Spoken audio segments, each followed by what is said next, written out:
in contact with Wilco Ligderink in Wageningen University in Holland, who is working with a germinator that we will come into. And of course, they have been reported in research projects earlier, all these methods. So that's also one reason for choosing these ones. And yeah, it's just a list of the participants in the project. And I will go a little bit deeply into the Viking malt and what they are doing, because that's something that is maybe not so known in this audience.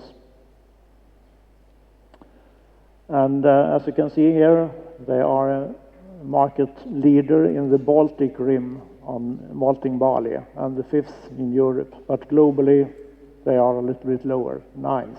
But I think it's quite interesting to note that they are also very interested in these quick methods for germinating ability of seeds. And also one slide on presenting barley germination as they look upon it. And as you can see, they have 2 different methods. EBC method, European Brewers Convention, one for seeds that are dormant and one when the dormancy has been breached. So in our work then, when we compare the quick methods, it's the one without the dormancy that we compare with. And that is called germination energy in their world. And today, both these methods depend on manual accounting. So that's something that they would like to replace also.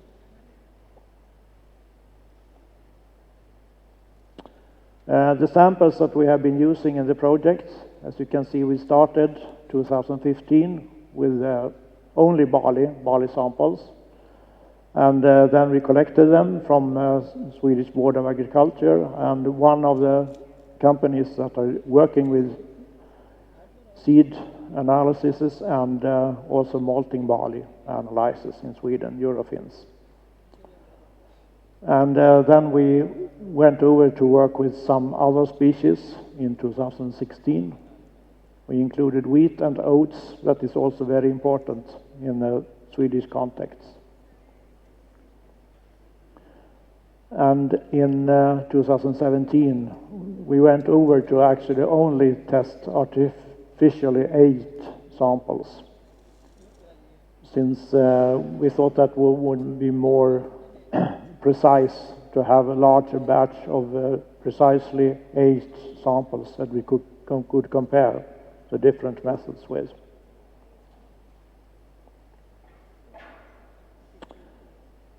If we then move over to the instrumentations, and I think that most of you know this, the videometer, with 19 light emitting diodes with distinct wavelengths. And in this project, we just used the normal setup in the videometer, that we had cereal seeds placed on Petri dishes on top of blue filter paper to get a good contrast between the seeds and the background.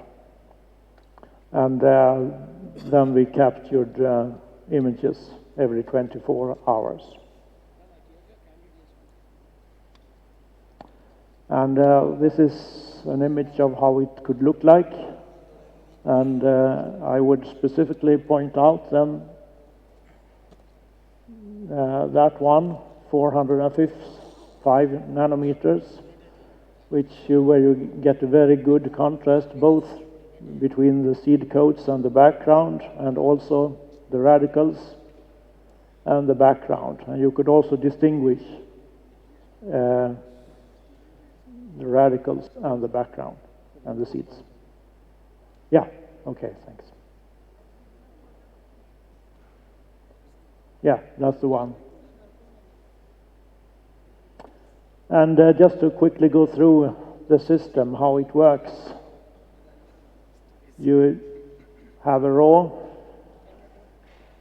multispectral image, and then you have a canonical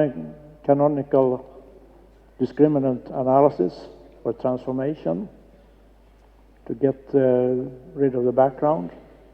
You segment it.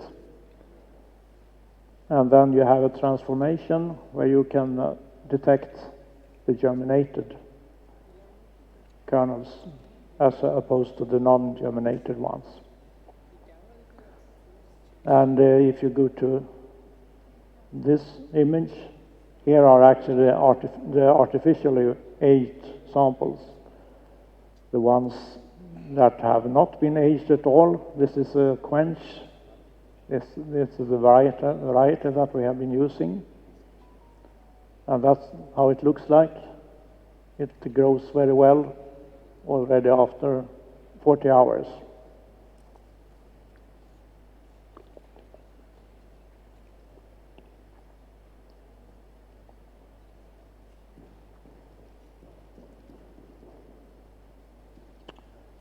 If we then move over to the other technique, the germinator, it looks like this.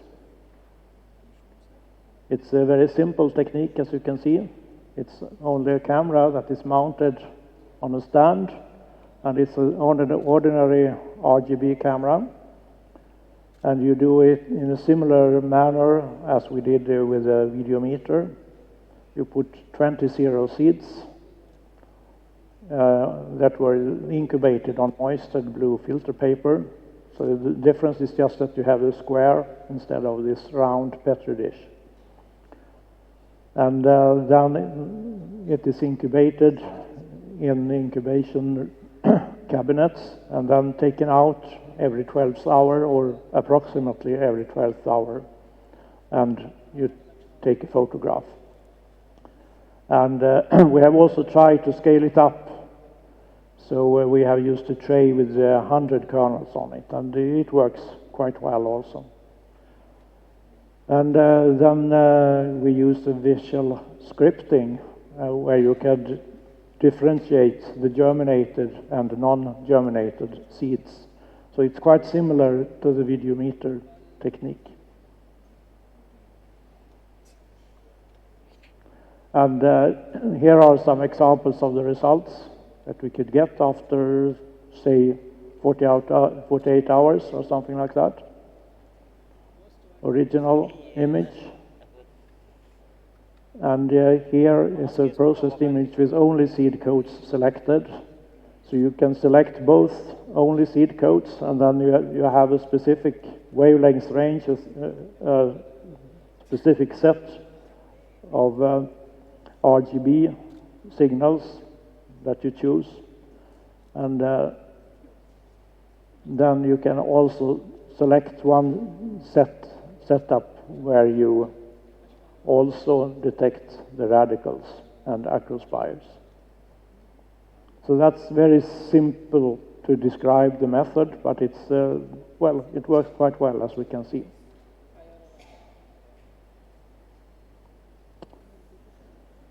So this is the kind of curve that you get from the germinator. Here are the hours. You start here at 12 hours, and most of the time you get quite nice results after 48 hours. And the kind of statistics that you could get out from the system is one example is when 50% of the kernels have germinated, and it's that line as you saw there. And of course it differs between those samples with low germination, 18, and high germination capacity, number 21. And there are also other statistics that you could get out from this software.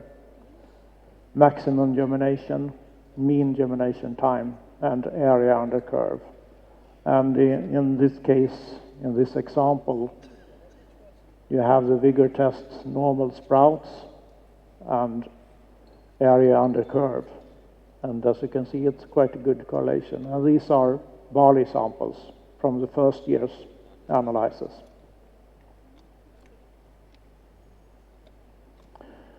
Then if I should say a few words about this method also, isothermal calorimetry, it's actually made by scientists at Lund University. They are working with building materials, and they are actually working on cement, on when cement is getting solid. That's an exothermal process when it dries, and that shouldn't be a too fast process. So you shouldn't have too high temperatures when the cement is solidized. So they have developed different calorimeters like this, and they are sold in the building materials industry. And then they have found out that, yeah, it could be of interest also when detecting seed germination. And in this case, we had also 100 grains, so it's the same size of the samples as in the larger trays in the germinator. But it could be scaled up also. So this is the typical results from the calorimetry. As you can see in the top, here is 100% germination. The curve looks like that. And this is an imbibation phase also that is quite interesting. It seems to be the case that it goes faster, this drop in the thermal power, if you have a sample with a high germinating capacity, as opposed to this one with only 85% normal sprouts. It's a little bit slower process, and this minimum comes a little bit later. And also Lars Walsey found out that here is sometimes at least a bump, and it could be microbial activity that produces this bump. So it could be a way of detecting microbial activity in the samples, or if they are infected.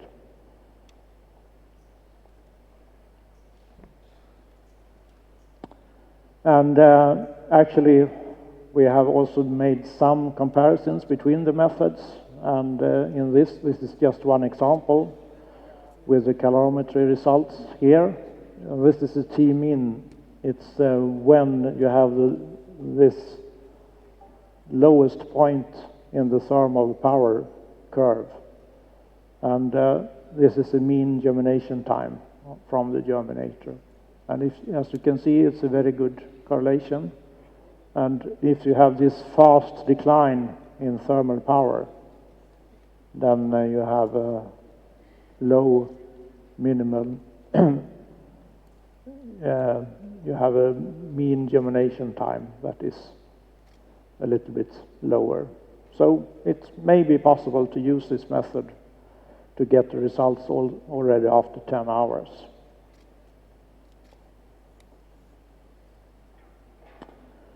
Comparisons, I don't know if you can see that very well. It's just to show that all methods compare quite well with the vigor, the normal sprouts, and also with those malting barley parameters, germination energy, both 3 days and 5 days. And we have found out then that looking at the germinator, the germination maximum and the area under curve seems to be the statistics that are the best, have the best correlation with germination or vigor.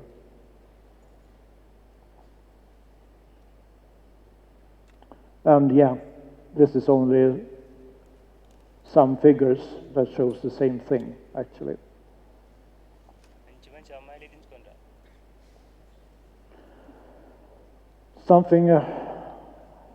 Some conclusions then from this study. We have been conducting it during 3 years, as you saw, but we haven't really made any thorough comparison between the methods so far. So it's a little bit difficult to say which one is the best to predict germination or vigor. But here are some preliminary thoughts, at least, on this. If you look at the videometer, there is a very strong software that you could save images from individual kernels, and it's very easy to modify settings. And one thing that we found out also, that it could be possible to detect fungal infections, because that's another wavelength spectra compared to where you can detect the sprouts or the radicals. But we haven't done enough on that subject, really. If you move over to this isothermal calorimetry, it could be possible to allow larger sample sizes than the other methods, because you could just build larger equipment like the one that we saw. But they are quite costly, so that would not be an easy and cheap method, though.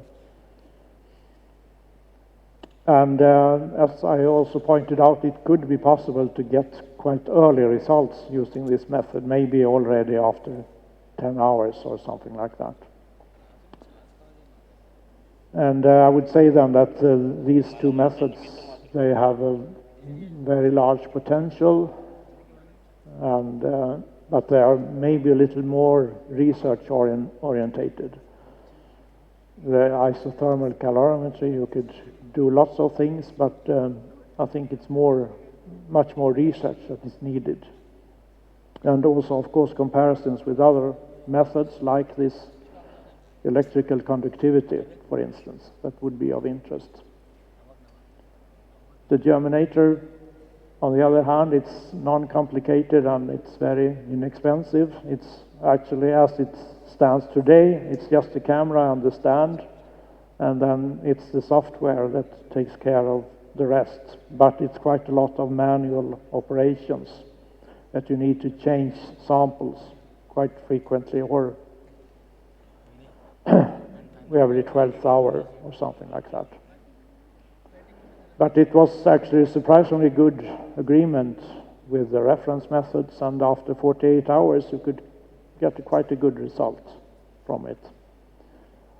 But yeah, and it could be also scaled up quite easily, I think, at least to maybe 200 or 200 or even more kernels.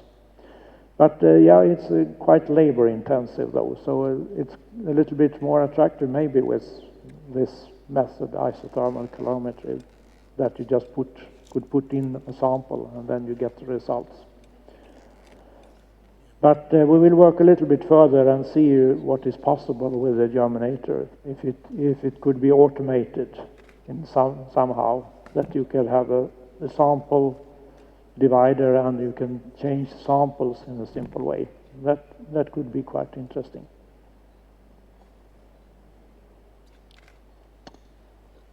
Okay.